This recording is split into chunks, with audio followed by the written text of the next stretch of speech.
আমরা এখন বীজ শোধনের পরে আমরা এখন আছি মূল জমিতে আছি।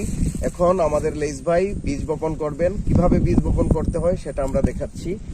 এই যে আমরা রসুনের বীজ শোধনের পর এই যে রসুনের বীজ নিয়ে এসেছি, দেখতে পাচ্ছেন হাতে রসুনের বীজ।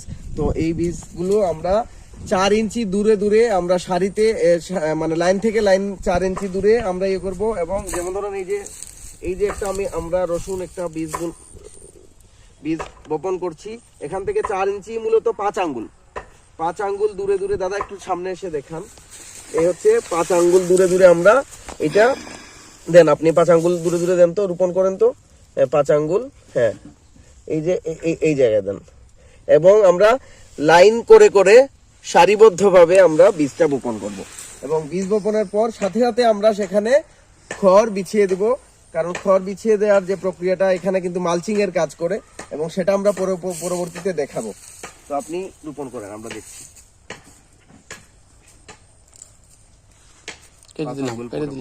তুমিও ইয়ে করো, এদিকে আসো। না পারবাই তো? আগাও দিতে হবে। আগাও করে দিবা। এটা টাইট করে নেন, এটা লুজ হয়ে গেছে।